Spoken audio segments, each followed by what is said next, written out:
Okay, we've been advised that internet service has caused the link to go out, so this is now being recorded and will be posted later. But we did finish listening to Amanda Falk's passionate statement to the board and to the administrators. Next up is acceptance of gifts. Victoria?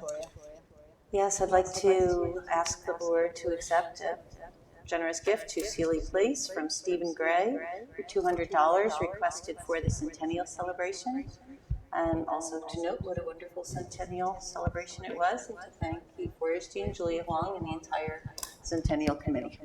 It was really a remarkable, absolutely remarkable event in this community. Okay, do we have a motion? Marikita, second.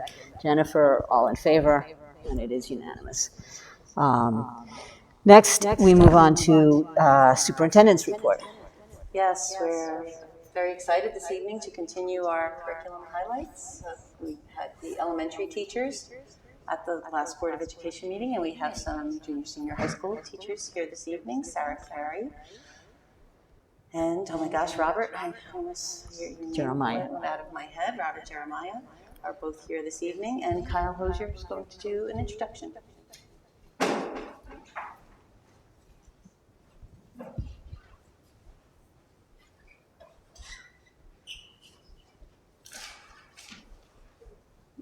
Good evening, everyone. It's always a pleasure to talk about the varied opportunities provided to our students. And whenever we can take time to have conversations around curriculum instruction, we're always fortunate to have our fantastic teachers with us to give us a glimpse into their own classrooms at the junior, senior high school. So up first is Sarah Carey, who's going to talk to us about her work with students in 7th grade art and how she was able to marry sewing with graphic design. Thanks for being here with us, Sarah.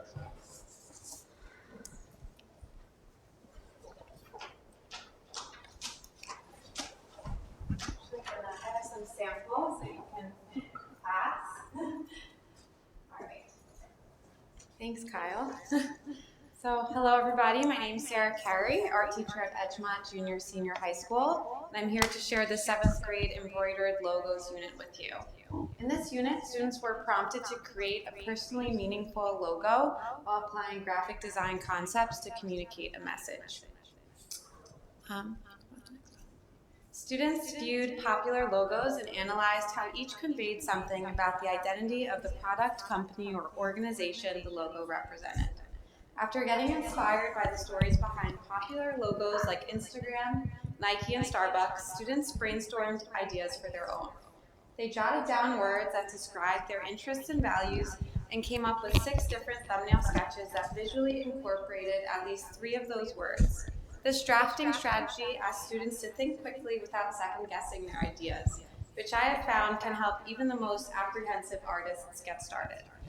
After finishing their 6 sketches, students mimicked the design process by giving and receiving feedback to their peers before moving on to their final draft. In these peer critiques, students asked each other questions like, which one of my logo designs do you think is the most effective and why? What can I change to make it better in my final draft? And are there any strategies I can use to more clearly communicate my idea? And you can see in one of these photos, there's little signatures where they verified they got their student feedback. You can go to the next slide. Thank you. Students then incorporated this feedback in their final design. Once complete, they transferred their sketch to fabric using a light box. Students then learned a variety of embroidery and sewing techniques to turn their designs into a finished work of art.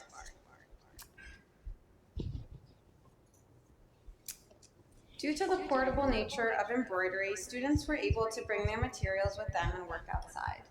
And actually, one more. I have lots of pictures. Students were able to bring their materials with them and work outside.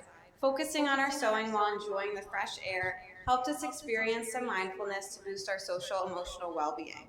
The act of sewing, with its repetitive, rhythmic movement of stitching, lends itself to a meditative state that allows students to give relaxed yet focused attention to their work. They're able to listen to music while they work or even have a chat with their peer, all while producing something beautiful. Yeah, sorry, I squeezed a lot in there. This unit ties into our district goal of understanding and appreciation of self. Students not only reflected on their interests and their own values, but learned about their peers along the way. Each finished piece is completely unique and tells a story about the maker. Students wrote and shared artist statements like this one that go along with their creation. As students shared their pieces with one another and the meaning behind them, they learned about one another's viewpoints and built classroom community. And these are just some artist statements, which students got up in front of the room and shared with their peers, which is always quite special. What I loved most about teaching this unit was seeing the sense of pride and accomplishment students felt while creating their piece. Embroidery takes patience and persistence. Threading a needle, undoing a stitch, taking out a knot, redoing it, starting over until finally everything clicks. Students push themselves to overcome obstacles and persist in the face of challenges. One topic that continued to come up was the difference between the front and back of the hoop. I received many questions like, Miss Carey, is it okay if the back of my hoop looks messy? And how do I fix it? I urge students that it's okay, it's kind of cool to see what's holding everything together. Doesn't matter, no one's going to see it. That naturally led to a conversation about what we see versus what others see. I reminded students of the artist prompt to convey our identity, values, and interests to the viewer. What if they were to make another embroidery about the things they keep inside? My favorite comparison was when we viewed the front of the hoop as Instagram and the back of the hoop as reality. These ideas led to powerful conversations in the classroom about what we allow others to see versus what we keep to ourselves. With student assistance, I installed all of the embroideries in the D building. After the display was hung, I lingered for a few minutes to see students excitedly point out their pieces to their peers and overheard heartwarming conversations of students complimenting each other and admiring their handiwork. The unit carried into school breaks as students asked if they could borrow a hoop and some supplies. I was happy to tell many students that yes, you can bring a needle on a plane, but skip the scissors and take dental floss instead, which is actually perfect for cutting string, that little thing on the dental floss. What became a personal therapeutic practice for myself a long time ago has now evolved into one of my favorite things to teach. I'm so inspired by the work of my students and invite you all to visit the D building to view their impressive embroideries in person. Thank you so much for listening.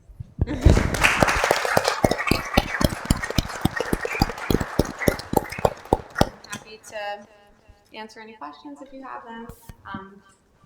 Yeah. I just want to comment and say, well, first of all, as a former embroiderer and still craftswoman, I just thought this was terrific, and I didn't think anybody did that anymore. So I think that's it's great how you showed them something, you showed them the benefits of it. I love how you tied it to the goals of the district and how that became so much more meaningful than just learning how to thread something. And I love the Instagram and the reality. That is just such a powerful message.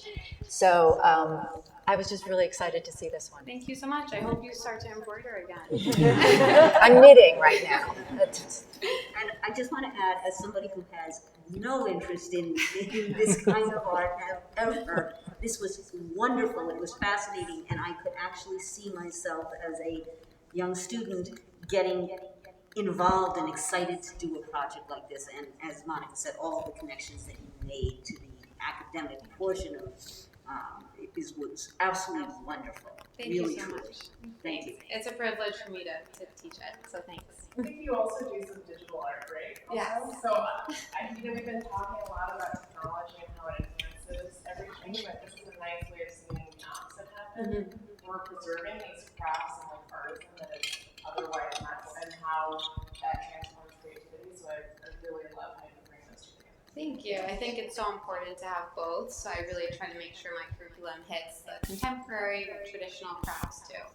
And it's a great reminder also that art is not just what you see in a museum, or it's not just a certain form. I mean, this is true art, and so expanding the horizons that way, as has been pointed out, the ability to really personalize it and see that art has meaning very often. That's a blessing. Thank you. Thank you so much. So I have a practical question. Is there a way to share through a presentation Yes. with us, because I love to see something they wrote about their pieces. Yes. It's unable to. Thank you. Thanks for having me. Thank you.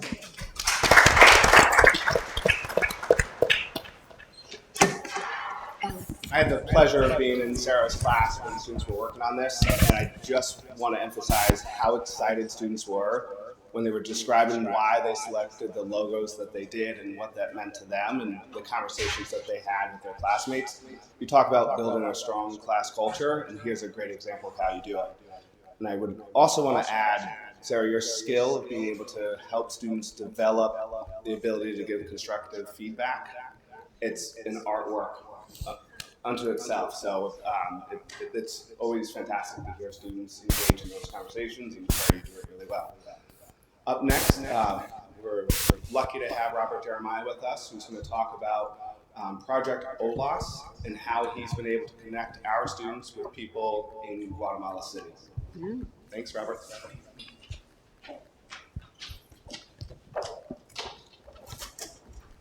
Hi, good evening. I'm Robert Jeremiah. I've been a Spanish teacher here for 6.5 years, and I'm here tonight to talk about the work that my Spanish 5 honors students have done with Project Olas. Project Olas was started in 2000 by a first-year student at Georgetown University in order to connect moms living in Zona 3, which is the poorest area of Guatemala City, with individual students or with classrooms to work as conversation partners. These moms otherwise would be working in the Guatemala City dump, earning about $5 a day in very dangerous conditions. And working for this organization, they're allowed to make that much money in sometimes in as little as an hour, working from the comfort of their home or from the Project Olas office. Project Olas also works with other organizations within Zona 3 to give moms more educational opportunities, to give these moms job training possibilities, as well as access to counseling and other mental health organizations within Zona 3. So I'm proud to work with an organization that supports moms in that way.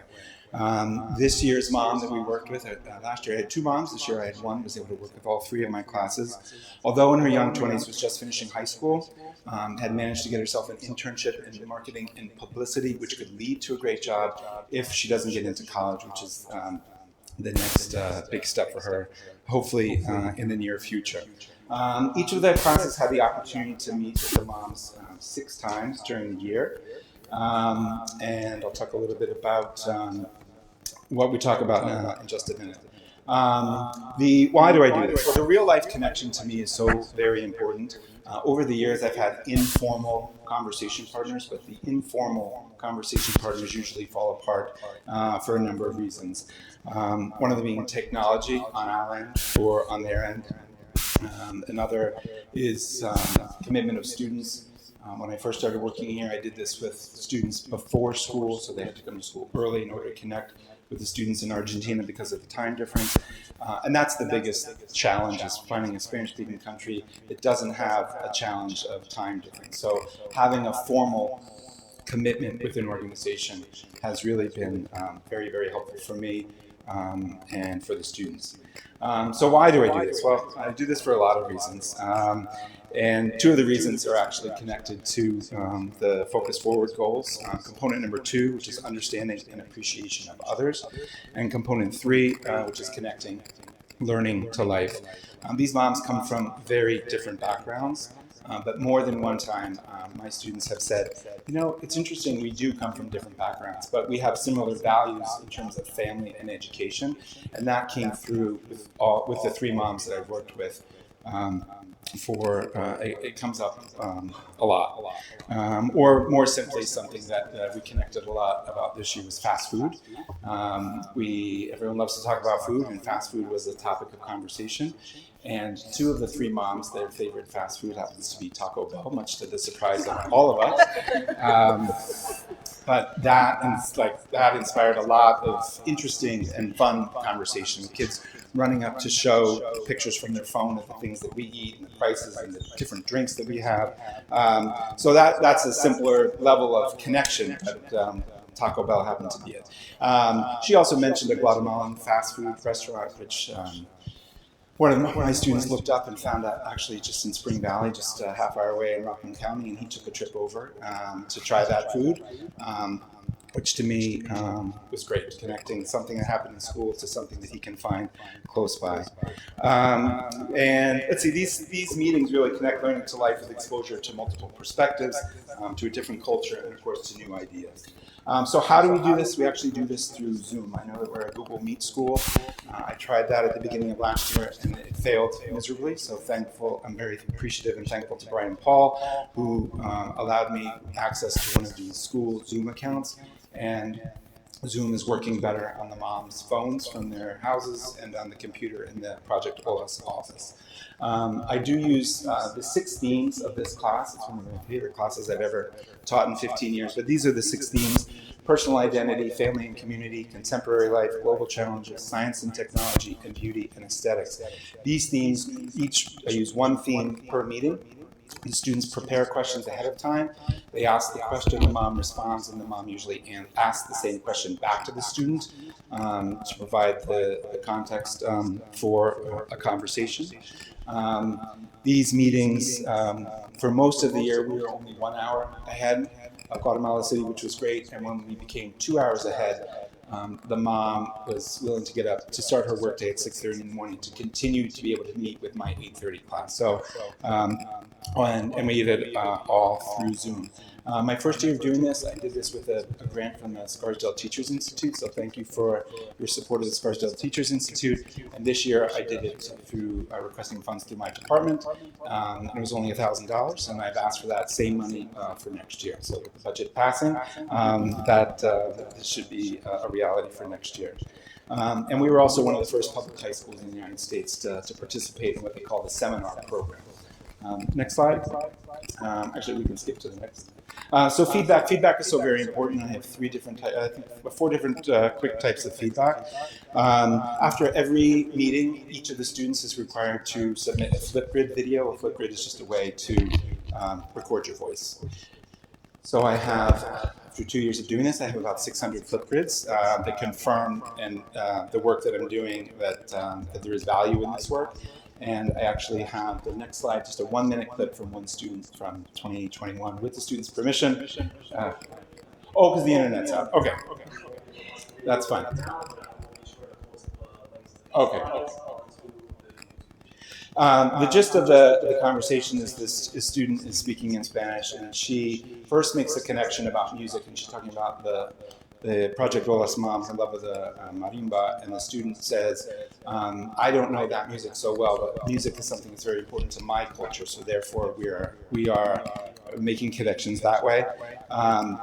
And the other comment the student makes was that she appreciated when the Project Olas mom said how she likes at the end of the day to sit underneath a tree that's by her house, because our Edgemont student, this was height of pandemic, enjoyed at the end of her school day sitting on her back patio doing the same exact thing. And her words, it's as if I had paid her to say it, but she said, despite all of our differences, we really have these things in common, and I think that's really great. These are some samples here. We work on formal letter writing in Spanish 5 honors. And I created some letters pretending to be the director of Project Olas, directing letters to the students, and they had to respond, answer the questions in the letter. And my students know when they write a formal letter, they always have to include a question that encourages the continued pretend conversation. And I also pretended in one of my letters to be the Project Olas mom, writing the letters to the students with that same. So I have this year, I've got 60 of these, 67 of these letters with great feedback. Next slide. This made me very happy. This winter, some of the students that graduated in 2021 came back, and after the how's college, how's your roommate, how's life, the first question that one of the kids asked me was, how are the Project Olas moms? And if that's the one thing that they take away from my class, I'm very pleased and proud of that, because that's a lasting memory that they'll have. And lastly is a somewhat redacted email from a parent because they didn't ask for the permission to show it, but it says at the end, I taught two of her children, and one of them participated in Project Olas and the other one didn't, but she said, in red, I truly appreciate the language skills you've given them, and perhaps just as important, the awareness and appreciation of other cultures, which is really what I think, not just through Project Olas, but through a lot of the work that the Spanish teachers do. I think that's really important. So, thank you very much for your time and for listening, and if you have any questions, I'd be happy to answer. First of all.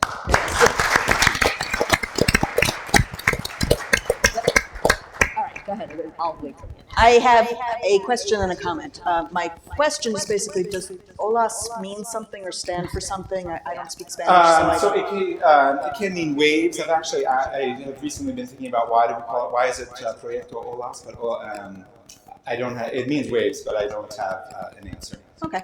And my comment is bravo, or however you say that in Spanish. No, especially connecting these kids to actual people in actual other cultures. I mean, that's fantastic. We're part of this global community, and here's an opportunity for them sitting in Spanish class to experience that. And, the comment from the 2021 graduate, obviously they're getting a lot out of that. So I think that's terrific. I'm glad you're going to be able to do it going forward. Yes, thank you. Anyone else? Both other cultures, which is obviously, but in this case, very different socioeconomic situations too, that environmental bubble. Absolutely. But then still finding commonalities between them. Right? Yeah, and I'm always pleased when the students are making those. There are little instructions for the flip grid. Most kids say, how long do I have to speak? But within that, some of the kids go much longer than that, and that's where the reflection on their part comes in. Sharing. Sure. Yeah, this was just, you're not escaping quite yet. It was having sat through I don't know how many years of Spanish in school, I don't ever remember such a creative lesson or series of lessons. This is just absolutely exactly the kind of learning that we want for our students. So when they are asked why they are learning what they are learning, they've got not just one, but a multiplicity of answers. Thank you for bringing this to life for us. Thank you, and I do. It's a colleague that I worked with back in from 2001 to 2003, who connected me with this group. So really, the credit goes to former colleagues. But when I learned about it, I'm like, I think this is something I really wanted to try. And I'll say, having done it for 2 years, it's probably a top 5 highlight of my 15 years of teaching. Thank you for taking the risk. Thank you.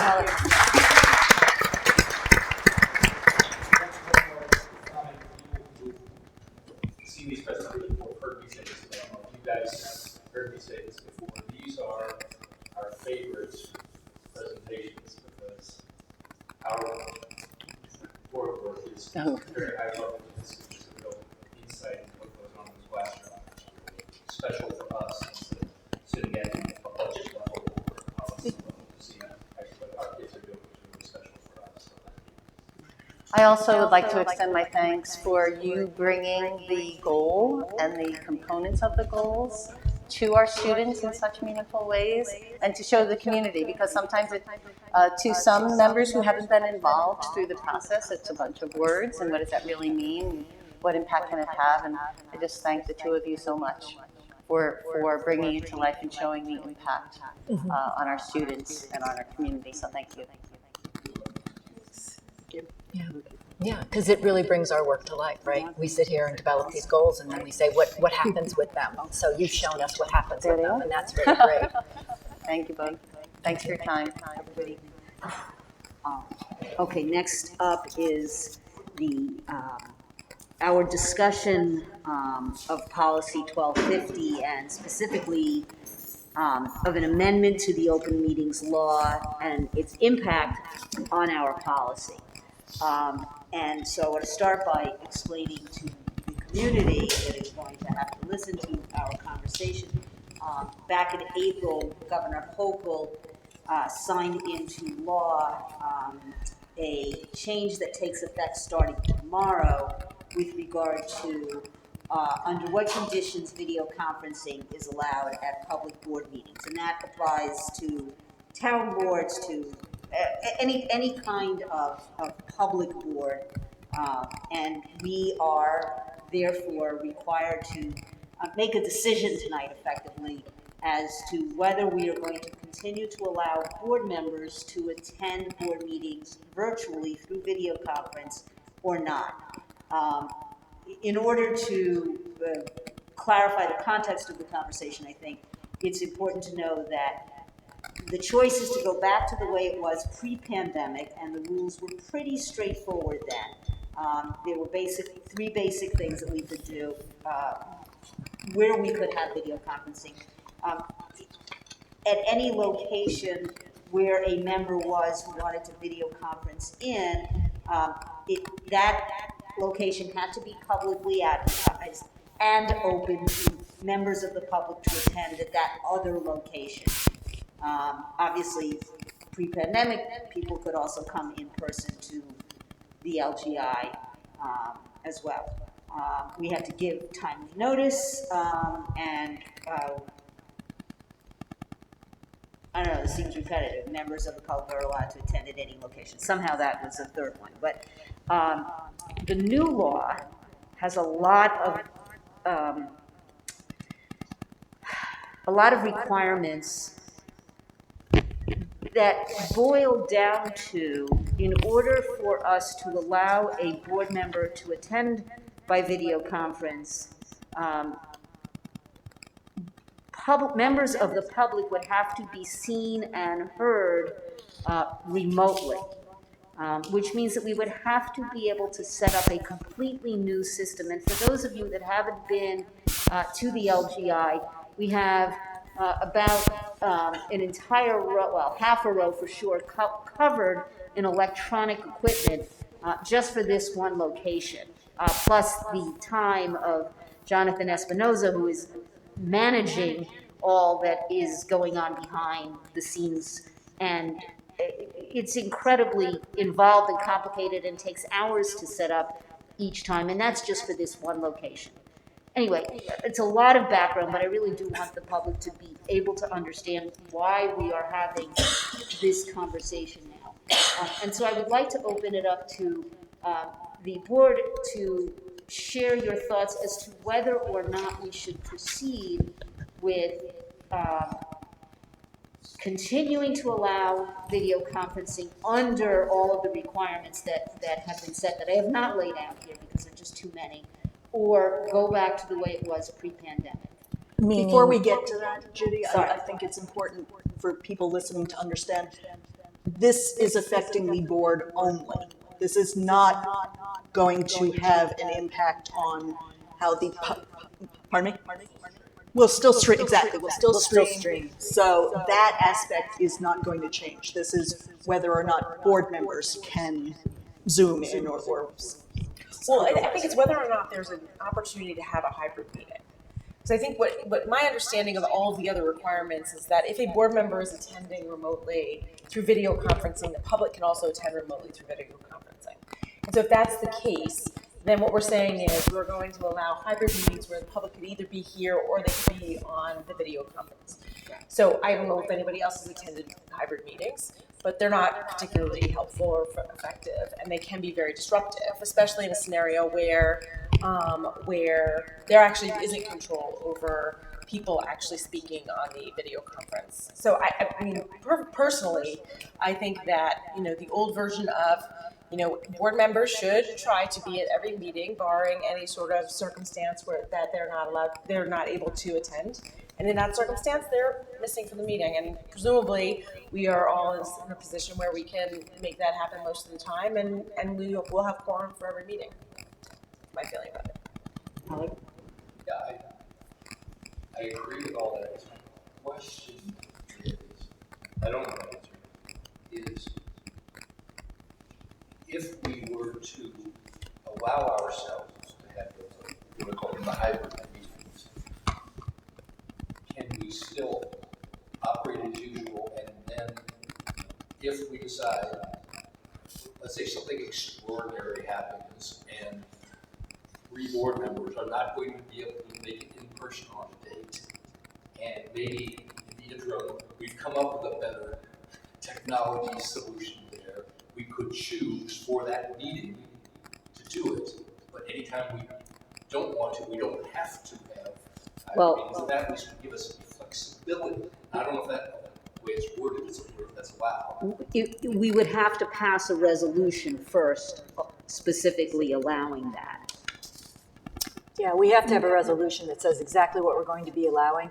Also, one of the other points, if I remember correctly from the detailing, is that not only does the board member have to be seen at all times on the camera with their full name, but so does anybody else who's going to be, attending remotely. So this means that anybody that's attending from their home must leave their camera on and must have their name on the screen as well. I don't know how we enforce that. Right, exactly. But that is, so, it does, and there is, and this is just for regular meetings. Should they call another state of emergency and everything goes remote, then they themselves will come up and say, yeah, you guys can all go remote again.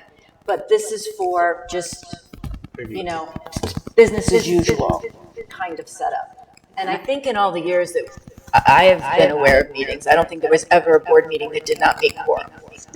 I've never seen it. I've never seen it.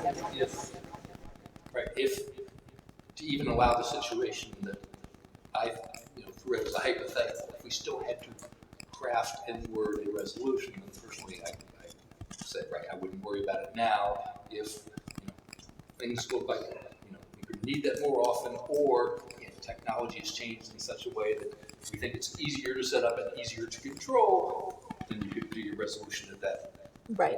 Yeah. Well, yeah, because, we can change our minds. Yes, it can absolutely be changed. It's not wedded, but I think that Marikita made a really important point, which is that because we are required to have people be seen and heard, and we can't control that. I'm not sure that the state really thought carefully about that aspect of the law, to be honest. But They will the first time they try to hold it. So, in any event, do you have? Yes, you have a question. Yeah, just the rules are pretty broad at this point, and from experience with the school districts, that means anyone can hop on, including kids. When that camera's on, things can happen, as we've seen in other nations, where I can't. Gravitas isn't being respected. Okay. When the chat's heard, from a text standpoint. Okay. Thank you. That's a helpful point. Anybody else? Yeah, so I'm in for the simplicity because the business has to continue in the old traditional fashion. And if you want to go back to normal times, then how does it matter if one board member is not there for some very serious personal reason? I don't think the business should stop. Like it should not stop if a principal is not there or a superintendent is not there. So I think it's just that a regular way of doing business. So I would go for the more simpler option. Just for going back to the normal times. So, based on what I am hearing, well, let me ask point blank, is there anybody who opposes going back to the way we were pre-pandemic? Including the stream.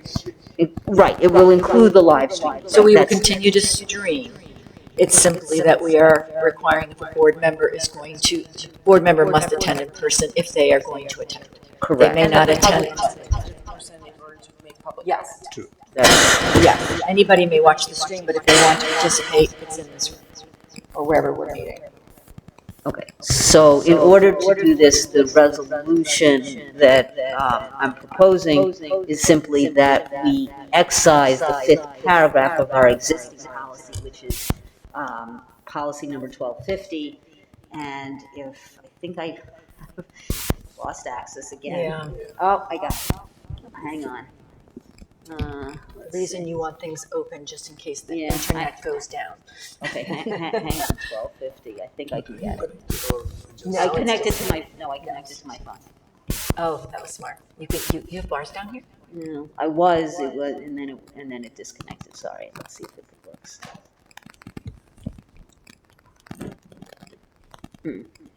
Okay, had it. Let's see if I can find it. Do anybody of you have it in hard drive? No. Do you have it in hard drive? The policy in hard drive? No, it's all online. So Does anybody have? Okay. describe that we're removing the paragraph that describes video conferencing. So there's one specific paragraph Right. in policy 1250 that describes video conferencing. So the board. It's the fifth paragraph down. That So I- we'll be that I- removing it. And we're gonna simply, correct. And I don't think we need to say in the policy to live stream, but if anybody feels that that is necessary, then that's just something that we're choosing to do, and. I wouldn't put it in the policy because if for some reason Jonathan can't be here and we can't get it set up, then, you know. Yeah. so No, I no. would feel obligated. Okay, but it is our intent to keep doing that, going forward. Live stream Yeah. or to record in an emergency such as this evening. Okay. Any other comments or questions on this? Next up is Do we policy. need to actually vote? Well, Consent agenda. Yes. oh, I thought, Or do you want to vote on the resolution? I thought we had to vote on it before that. yeah, you're right, we do. It's not elsewhere in there. Okay, so do I have a motion to approve, as described, the resolution? Alec first, do I have a second? All in favor? Okay, that is unanimous. And then we have policies for second reading and adoption. Jennifer, you want to? Well, we have just a quick question. We'll have the full new policy in the minutes, Yes. just so It was. No, in the minutes we don't put the full policy. we don't put the full No, policy, maybe no. just the. Probably the link. We just put the number and the people can access the policy based on the number that's No, I mentioned. just would like to, I mean, again, like, The policies and. if we could just link to it maybe, a link to that policy, just so that we can, I thought it was supposed to be on the agenda. that'd be great, because it just wasn't included in the agenda, so it'd be good to, Okay, I don't think. right, I can't. I don't see anything attached. It wasn't on the agenda when I. It's not attached. Earlier today, it Well, wasn't well, attached. we I don't will know. attach all the policies. Perfect, thank you. All right, Jennifer? So, two policies up for second reading. We discussed them both at the last board meeting with regard to the fees for payment for private evaluations. There were no questions or comments, therefore no changes or additions to the policy. With the policy regarding the appeals process for short-term suspensions, Judy, you asked a question in public session. I thought it was appropriate therefore for Victoria to answer it in public session, even though, as I understand it, she answered you previously privately, but figured. Since people heard your question, they should hear the answer. Thank you. The question was about a time limit for the Board of Education appeal, since there was a specific time limit for each person through the appeal process, but not for the board. And that is usual. So the board does not have a timeline, a time limit regarding the appeal process. Typically, Code of Conducts do not include that. New York State School Board Association has not recommended that. Thank you for bringing that out in public, I appreciate that. Sure, so as a result, there were no changes or additions to that policy following the first reading. All right, do we vote on that now or take the whole thing? We can vote on both policies. Okay, do I have a motion to approve both of these new policies? Marikita and then Nalesh, and all in favor, and it's unanimous. And before we get to the consent agenda, is there anything anybody wants taken out separately? Okay, so Victoria? Great. I'd like to ask the board's approval of G personnel items 1 through 13. And H students, numbers 1 and 2. And I business, numbers 1 through 9. Do I have a motion? Alice first, Nalesh second, all in favor, unanimous. With regard to the schedule of meetings, fortunately, there's only one more this year, so I can remember it off the top of my head. It's June 21st. As usual, it officially begins at 7 p.m., but in fact, the public session will commence in earnest at 8 p.m., and it will be here in the LGI. And with that, we are adjourned. Good night, everybody. Good night. Good night.